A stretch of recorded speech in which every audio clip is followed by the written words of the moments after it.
Writingga tayyorlanib yurgan paytimda menda ustoz bo'lmagan deyarli. Sen bunaqa yo'lda yozishing kerak degan. Shuning uchun ham asosan self study qilishga majbur bo'lganman. Juda ham uzoq yo'ldan yurganman. Sizga hozir qanaqa qilib shuni qisqaroq vaqt ichida qanaqa etaplar bo'yicha shug'ullanishingiz kerakligini ko'rsatib bermoqchiman. Birinchi o'rinda insho olamiga kirib kelganimda men IELTS Made Easy Task 2 kitobini o'qiganman. Bu juda oson tilda tushuntirilgan, bemalol o'sha intermediate level ham o'quvchi tushuna oladi.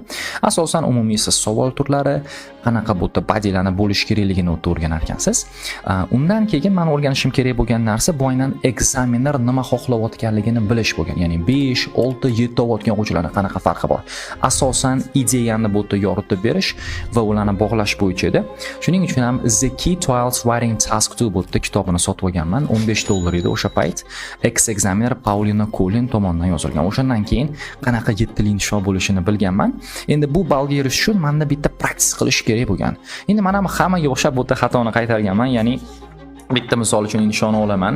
O'sha mavzuli bo'yicha bu 50 ta 60 talab yozib tashlayman. Na bu yerda feedback bor, na bu yerda inshoni analizi bor. Oddiy qilib aytganda, levelim o'sha payt bir 6 lik bo'lgan bo'lsa, men 50 martalab 6 lik insho yozishni praktika qilganman demoqchiman. Shuning uchun ham buni o'zi bir boshqa yo'li bor ekan. Ya'ni birinchi o'rinda savol turi bo'yicha o'rganish emas, balkim siz sohali bo'yicha o'rganishingiz kerak. Buni ham o'sha Paulina Collin xonimimiz aytgan. Bizda asosan 24 ta umumiy sohalarimiz bor ekan. Buni hammasini ko'rib chiqsangiz, siz в принципе 300 tadan ortiq tushadigan bir insho mavzulariga tayyor bo'lar ekansiz. Xo'p, buni bu etaplari qanaqa bo'lgan?